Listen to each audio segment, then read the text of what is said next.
Aquesta xarxa protectora entronca amb un altre eix dels reptes que tenim, que seria la participació. Hem parlat de participació en molts àmbits, però si no empoderem a les persones, si les persones no es coneixen, si les persones no fan aquesta xarxa per poder superar dificultats en qualsevol moment, no ens en sortirem. Per què no ens en sortirem com a societat? Perquè jo puc tenir una xarxa protectora perquè he viscut tota la vida en el mateix poble, tinc la meva família, no ha hagut de marxar, la puc conservar, tinc amics i tot plegat, i això em pot protegir, però hi ha molta gent molt més vulnerable.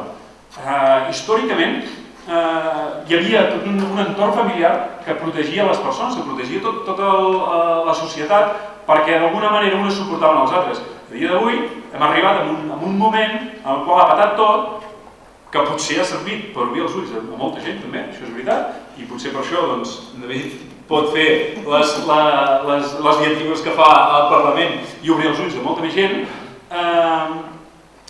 Probablement hem arribat aquí perquè hem pecat d'individualisme, i és una de les coses de les quals hauríem de començar a canviar. I amb la participació hauríem de treballar tot això. Participació com? Participació a nivell d'entitats. Tenim un dels pobles amb un índex d'entitats per habitant dels més alts, però no les tenim cuidades, les tenim donades allò apartades, les tenim només treballant amb unes, amb les altres, separades, mirem que no s'ajuntin, perquè quan s'ajunten, què passa? Hosti, tenen força, perquè les entitats quan s'ajunten, les persones quan s'ajunten i reclamen, doncs tenen força. Doncs en aquest poble ha passat això. Històricament, amb totes les entitats que hi ha hagut, no s'ha treballat conjuntament. I perquè no s'ha promocionat, perquè no ha intentat i fins i tot a vegades s'han posat traves. Doncs creiem que és important. L'associacionisme en aquest país i en aquest poble és importantíssim. Sistemes que l'administració pot promocionar per participar, com taules de participació. Hi ha pobles que tenen 1.000 taules de participació. Aquí no ens n'hem sortit. Des de fa més de 10 anys, em sembla que hem tingut 4-5 taules cada vegada que hi ha una legislatura nova, canviem la taula. Primer el Laos, que era una taula cap allà al 2000 que intentava afrontar els reptes que teníem de l'última onada migratòria que teníem. Després resulta que algú altre va entrar i la vam canviar. Vam dir pla de ciutadania, després o taula de ciutadania, abans n'hi havia hagut fins i tot una altra del Laos. És a dir, tot plegat, ara resulta que la taula de ciutadania i un pla de ciutadania que es va fer precisament, es va acabar, crec que l'any 2010, si no el 2011, es va fer una feina important. Doncs resulta que començant la nova legislatura, agafem el pla de ciutadania, que era una cosa ben feta, amb una taula que funcionava mitjanament, l'endrecem, i fins que no es torna a reclamar la ciutadania, alguns partits com el nostre, a l'Ajuntament, doncs no es torna a crear una altra eina. Aquesta vegada en direm Consell de Ciutat. Consell de Ciutat, en part, sí, funciona, en part dona veu a una part del poble, però és que no podem anar cada vegada amb aquestes petites embrunes. No, hem de crear espais.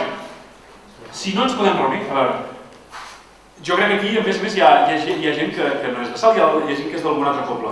Si vosaltres arribéssiu a un món en el qual entreu en un poble 30.000 habitants, que no és petit, nosaltres en diem poble, segurament els de fora en diran ciutat alguns, no?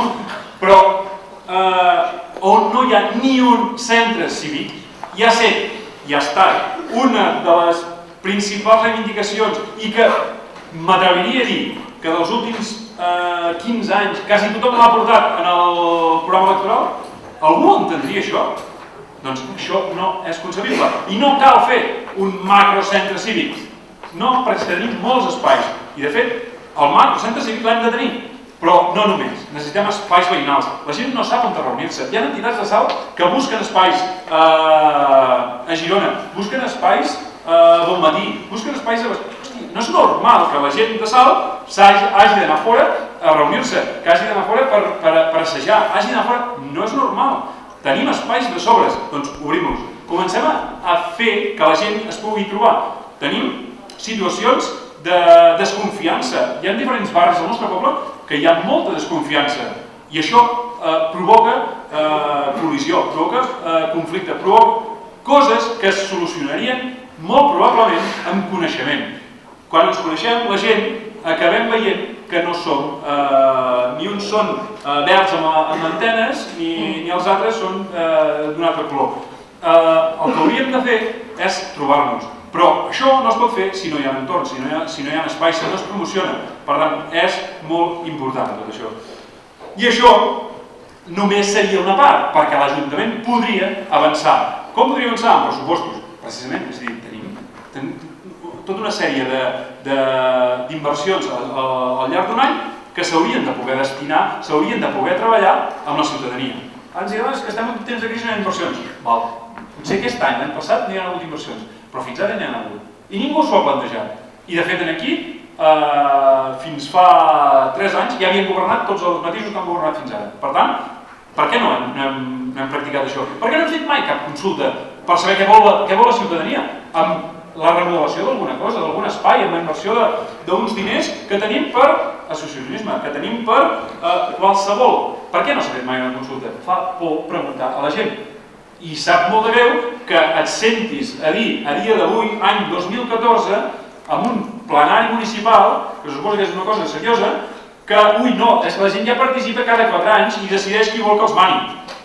O sigui, quina concepció és aquesta de participació ciutadana? Quina és la concepció d'un món que canvia cada dia ens estem trobant que hi ha necessitats diferents, que canvien les coses, que la ciutadania reclama coses constantment. No, que és que cada 4 anys ja decideix la gent. Fantàstic. A més, decideix un programa que molt probablement no l'acabes de desenvolupar. Per tant, podria parlar moltes coses, però una part també important creiem que seria un eix que aniria de treball, cooperativisme, empresa, etc. En aquest poble, també, ens hem encarregat de destrossar els pocs espais industrials que teníem. Teníem poc territori. Tenim la gran sort de tenir un pulmó important, que és la meitat del poble, que es diu Deveses. És importantíssim. Però si tenim una altra part, que són 3 quilòmetres quadrats més, que és petit, però és que si ens el carreguem, si el que fem és, en comptes de promocionar la indústria local, la indústria de proximitat, aquella que fa que la gent es doni feina entre ells, aquella que realment és sostenible. Si ens venem això, perquè apostem per grans superfícies que ens venen de fora, que és diner ràpid, que no deixa de ser una altra especulació com la que acabem de tenir els últims anys, no n'aprenem. Hem tingut una especulació urbanística impressionant, molt bèstia, i el nostre poble ha estat dels que potser n'ha quedat més mal parat. I ara tornem amb una roda de diner fàcil, de dir, no, esclar, és que aquí vindrà, vés a saber aquí, que ens aportarà no sé quants diners de cop. I clar, 1.000 llocs de treball. Hòstia, 1.000 llocs de treball, i clar, aquí dirà que no, 1.000 llocs de treball. Escolta'm, sisplau, amb això el que estem fent és que les indústries no tinguin espai per ubicar-se aquí, que les indústries hagin de pagar més car o que el poble de Salt hagi de pagar les conseqüències de tot això, perquè recordem que el poble de Salt també té comerç, també té tota una sèrie de petits autònoms empresaris en el món de la construcció, etc. Tot això ens ho estem carregant. Per què? Perquè anem, com sempre, amb els grans projectes megalòmans. I hem de configurar, si ens creiem que els barris siguin motor de teixir el poble, de cohesionar el poble, perquè més enllà de tenir també espais de trobada, els diferents comerços ajuden a això. El que no podem fer és deixar-ho al libre albedrío dels que puguin o s'atreveixin a invertir o a jugar-se els calés aquí. I a més, el que creiem és que el que falta a nivell institucional, a nivell de l'administració, és incentivar, potenciar absolutament el cooperativisme. Estem en un poble, crec, no sé si és qüestió de regió o què, que no tenim potser massa cooperatives, no tenim massa, no sé si és capacitat, intenció, habilitat, no sé si és què és, però s'ha de potenciar. El que no podem fer és que acabem sempre amb la forma típica de gran empresa, treballador, que cobra poc, que aquest treballador que cobra poc, evidentment, viurà en el poble allà on treballa, perquè clar, si nosaltres tenim la feina a 50 quilòmetres, no hi anirem, però clar, si la tenim aquí al costat, de puta mare, no? Doncs agafem i ens anirem allà on treballem. I què passarà? Doncs que Salt, si és un poble de treball precari, doncs tindrem gent en precari, amb dificultats, i sempre estarem en aquesta situació. I és un peix que es mossega la cua. Altres reptes que tenim a l'educació, em sembla que li van parlat abastament, tenim, en pocs anys, ens trobarem amb un boom de mainada que accedirà a secundària. No hem tingut previsió en els últims 10-15 anys en l'educació primària i tampoc l'estem tenint ara. Tenim una situació singular, sempre s'ha dit que Salt és singular. Singular per què? Ningú s'ho ha cregut al final. Resulta que tenim les mateixes ràtios, una persona menys, que qualsevol altre lloc. No, perdó, que hi ha pobles petits als quals resulta que a les escoles hi ha 12 criatures. Nosaltres en tenim 25 amb unes necessitats educatives especials absolutament diferents, amb una diversitat absolutament diferent, que això fa que els professionals no puguin treballar com demanen. I creiem que fa falta aquesta previsió. I també ho ha comentat, sobretot la franja d'edat dels 16 als 25. Tenim aquí tota aquella mainada que no ha optat o que no ha pogut optar per continuar estudiant, estan morts, tenen un forat, no saben on caure. I això és falta de previsió i de voluntat política. Fa escassament 2 anys hi havia una proposta de subvenció de la Generalitat per promocionar o per tornar a obrir una casa d'oficis. Es va dir que no, que ja es buscaria...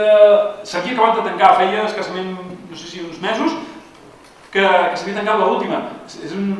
Potser eren poques persones les que es podien beneficiar d'allò, però mantenim alguna cosa. Estem funcionant a tall de subvenció, no som capaços d'establir polítiques reals que arrelin en el territori. I això no ens convé, perquè estem sempre en precari. I més enllà d'això tenim que ho agafa tot plegat, el territori, el medi ambient. Hem de configurar el nostre poble. El que no podem fer és anar a demanda, no? Aquell que demana més.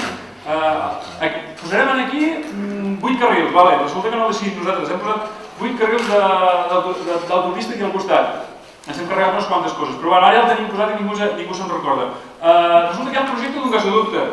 A veure si no fa gaire mal, però va passar per allà mateix. Resulta que hi ha un projecte d'una variant que ha de passar per sobre el riu Ter, pel mig de les Deveses, però mirarem que no faci gaire mal. No faci gaire mal, a veure, sisplau. Hem mirat totes les alternatives? No, resulta que totes les dues alternatives passen per allà mateix.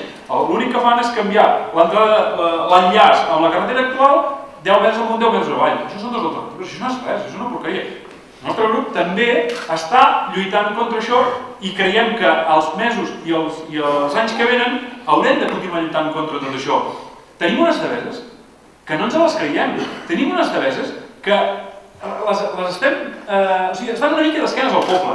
Hi ha una part de la gent que les utilitza, hi ha una part de la gent que les fa servir, se les creu, però aquestes deveses que s'haurien de potenciar al màxim. Tenim barraques, tenim una sèrie de barraquisme impressionant. No pot ser. Hi ha tot un sector que fa anys que estan allà mateix i que no s'ha plantejat que allò no pot estar allà al mig. És a dir, què passa? Que hi ha segons qui amb qui podem tractar i segons qui amb qui no. Resulta que algú li direm que no posi una tanca aquí i la posi més enllà perquè és fàcil parlar-hi. Resulta que hi ha gent que és difícil que s'hi parli i poden fer qualsevol cosa. Fins i tot edificacions il·legals i en precari, doncs no. Doncs cuidem una mica el nostre entorn, cuidem el riu, cuidem l'espai. Aquí estem, al final ens hem de, no sé com dir-ho, és a dir, l'Ajuntament al final té sort d'aquelles entitats que treballen pel territori. Totes les entitats que reclamen, totes les entitats que volen fer coses allà. Sort de totes aquestes entitats que anem cuidant i anem dinamitzant l'espai. Crec que el que seria important, en el qual em sembla que ho he sentit en molts de debats, és que realment algun dia hi hagués un punt d'informació, que les Deveses fossin un punt de diferents rutes turístiques, etc. És que si no ens ho creiem nosaltres no ho farem mai.